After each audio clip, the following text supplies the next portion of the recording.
আসসালামু আলাইকুম রহমতুল্লাহি ওবরকাতুহু। সম্মানিত দর্শক, জাতীয় নির্বাচন কবে হবে এই বিষয়গুলো নিয়ে বাংলাদেশের দুটো ধারা তৈরি হয়ে গেছে।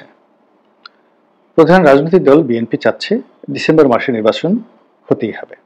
কোনো জানুয়ারি নেই, কোনো ফেব্রুয়ারি নেই, নো বাট, নো ইফ, কোনো ইফ নেই, কোনো বাট নেই, যদি কিন্তু ধারায় না, তারা ডিসেম্বর মাসেই নির্বাচন হতে হবে।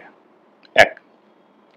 দুই নম্বর হলো যে ডিসেম্বর মাসের সেই যে নির্বাচন, সেই নির্বাচনের আগে কোনো স্থানীয় নির্বাচন হওয়া যাবে না। এবং এই বিষয়টি নিয়ে দলটা এতটা যাকে বলা হয় পয়েন্ট অফ নো রিটার্নে চলে গেছে, তারা বুঝে গেছে যে যদি এই কাজটি তারা করতে না পারে, বাংলাদেশে তাদের রাজনীতির অস্তিত্ব থাকবে না। এবং তাদেরকে নিয়ে যে সকল দুর্নাম বদনাম এখন তাদের প্রতিপক্ষ ছড়াচ্ছে, স্বয়ং তারেক রহমান থেকে শুরু করে সালাউদ্দিন সাহেব, মির্জা ফখরুল থেকে শুরু করে একেবারে ছাত্র দল, যুব দলের প্রান্তিক পর্যায়ে যারা নেতাকর্মী রয়েছেন, তাদের ক্যারেক্টার অ্যাসাসিনেশনের জন্য কখনো এস আলম কানা হচ্ছে। এরপরে আর কদিন পরে আওয়ামী লীগের যত সব দোসর তাদেরকে আনা হবে। এমন যদি বলা হয় যে তারেক রহমান সাহেবের সাথে জয়ের বৈঠক হয়েছে, এটাও অস্বাভাবিক কিছু নয়।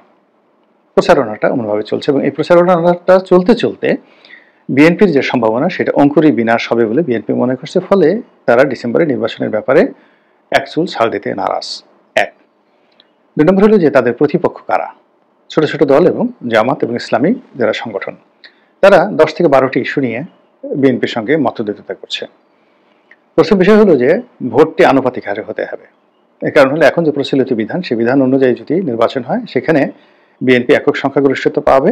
শুধু একক সংখ্যাগরিষ্ঠতা বলে ভুল হবে, এখানে ভূমিধস বিজয় আসবে এবং ছোট যে দলগুলো তারা আদৌ কোনো সিট পাবেন কিনা সন্দেহ। এমনকি যদি জামাতের মতো দল একটা সিটও না পান, জাতীয় পার্টি যদি একটা সিটও না পায়, তাহলে সেখানে আশ্চর্য হওয়ার কিছু থাকবে না। এটি তারা খুব ভালো করে বুঝে গেছে। কিন্তু যদি সংখ্যানুপাতে ভোট হয়, তো সারা বাংলাদেশে দেখা গেল যে ছোট ছোট দলগুলো সব মিলিয়ে এত ভোট পেল যে একটা বা দুটো সিট তারা সংখ্যানুপাতিক হারে তারা পেয়ে যেতে পারে। যেমন চরমোনাই, এখন একটা সিটের জন্য যদি 2 লাখ ভোট দরকার হয় বা 1.5 লাখ ভোট দরকার হয়, সারা বাংলাদেশে চরমোনাই যদি 15 লাখ ভোট পায়, তাহলে 10টি আসন তারা পেয়ে যাবে। ডিসেম্বর মাসে নির্বাচন দিতে হবে, বিএনপির কড়াকড়ি হুঁশিয়ারি নিয়ে গুরুত্বপূর্ণ তথ্য দিল গোলাম মাওলা রনি।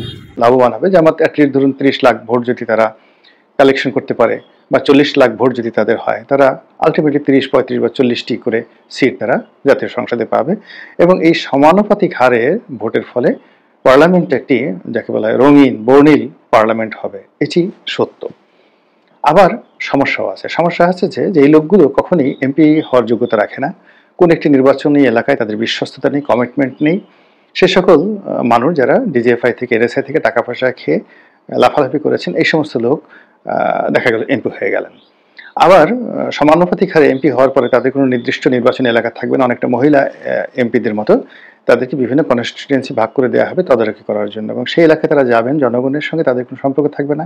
এই কারণে তারা তো তাদের ভোটে নির্বাচিত হয়নি, তাদেরকে নির্বাচন করেছে দল। তারা সকল আনুগত্য দলের প্রতি প্রকাশ করবে, কিন্তু জনগণের প্রতি তারা কোনো দায়িত্ব এবং কর্তব্য পালন করবে না। এই কারণে জনগণের কাছে ভোট চাওয়ার জন্য তাদের যেতে হবে না।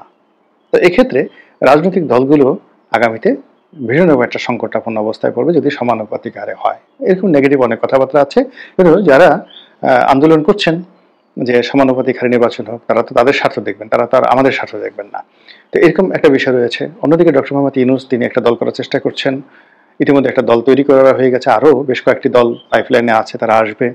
এবং এই সকল দলের পিছনে দেশি বিদেশি প্রচুর অর্থের বিনিয়োগ রয়েছে এবং তারা একটা ব্রিদিং টাইম চাচ্ছে নিজেদেরকে গুছিয়ে নেওয়ার জন্য। এবং সেক্ষেত্রে তাদের 2 থেকে 2.5 বছর সময় টালবাহানা করতেই হবে যদি তাদের পিঠের চামড়া রাখতে হয়। আর যদি ডিসেম্বরে নির্বাচন হয়, এই গত 6-7 মাসে যা কিছু হয়েছে সেটা সমন্বয়করা করেছেন বা ডক্টর মোহাম্মদ ইউনূসের যারা উপদেষ্টা রয়েছেন তারা করেছেন, সহকারীরা করেছেন, সবাইকেই কিন্তু একেবারে লাল বাতি জ্বালিয়ে দেওয়া হবে, এতে কোনো সন্দেহ নেই।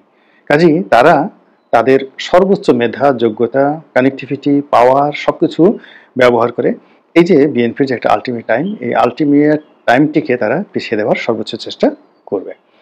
এরপরে কথা হচ্ছে যে সংস্কার নিয়ে। ইতিমধ্যে বেশ কয়েকটি সংস্কার কমিশন করা হয়েছে এবং সেগুলো রিপোর্ট দেওয়া হয়েছে, এবং এই সংস্কারের নামে তারা কিছু সময় ক্ষেপণ করতে চাচ্ছে।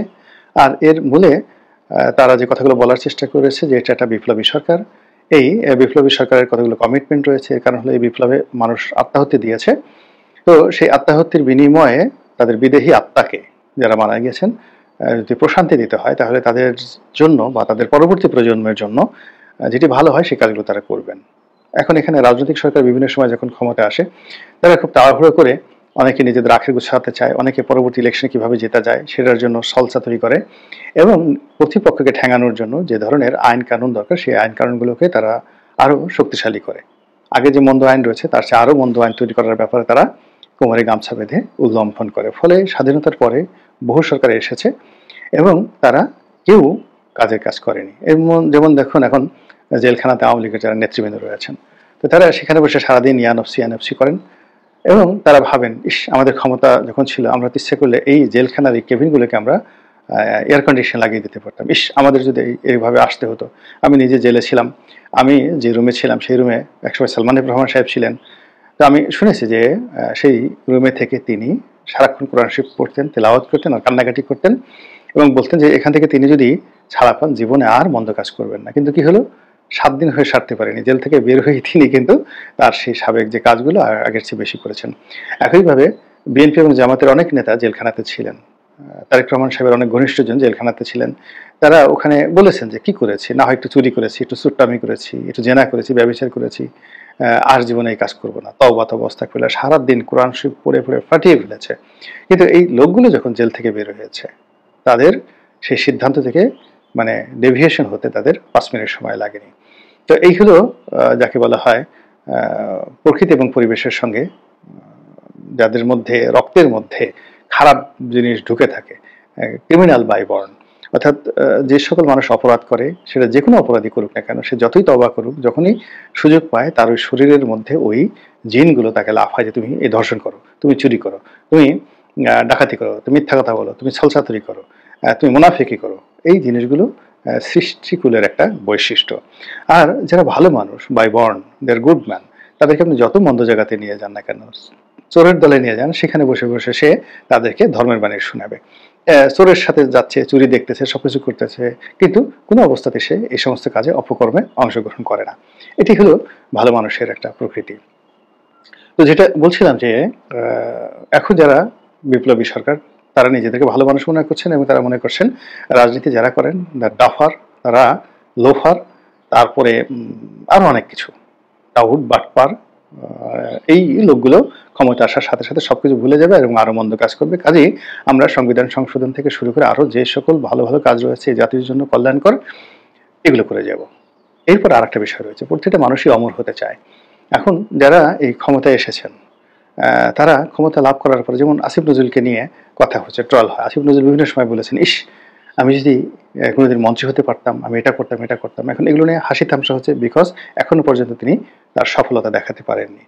তো সব মানুষই সফল হতে চায়, সব মানুষই তার জীবনের যাকে বলা হয় শ্রেষ্ঠ কাজটি রেখে যেতে চায়, যেন তার মৃত্যুর পরে তাকে স্মরণ করে। এখন এই যে যারা উপদেষ্টা, তারা বুঝতে পারছেন যে তারা যে কর্মকাণ্ডগুলো করেছেন, এই কর্মকাণ্ডের ফলে তাদেরকে নিগৃহীত হতে হবে, লাঞ্ছিত হতে হবে, অপমানিত হতে হবে, পালিয়ে বেড়াতে হবে এবং আরো অনেক কিছু। কাজেই তারা একটা ব্রিদিং টাইম নিয়ে সম্মানজনক একটা তাদের ক্যারিয়ার তারা গড়তে চাচ্ছেন এবং সেই জন্য তারা দরকার হলে ঝুঁকি নেবেন। এর কারণ হলো তাদের বক্তব্য যে আমাদের যা হবার তা তো হয়ে গেছে, এর চেয়ে আর খারাপ কিছু হওয়ার আর নেই, আর আমরা ক্ষমতার ছেলে আমাদের কি হবে তাও বুঝে গেছি। কাজেই যখন এটা হবে আমরা দেখতে চাই যে কি হবে। এই জন্য বিএনপি যত কথাই বলুক না কেন, তারা তাদের যে কাঙ্ক্ষিত মাকাম, একটা গন্তব্য তারা তৈরি করেছে, সেই গন্তব্যে তারা যাবে, যে অভিষ্ট লক্ষ্যে তারা পৌঁছানোর চেষ্টা করছে সেটা তারা করবে এবং সেই কাজ করার জন্য যত রকম কৌশল দরকার, যত রকম কথাবার্তা বলা দরকার, যত রকম রাজনৈতিক কুটচাল দরকার, যত রকম শক্তি প্রয়োগ দরকার, অভিনয় দরকার, নাট্যমঞ্চ তৈরি করা দরকার, সব তারা করবে।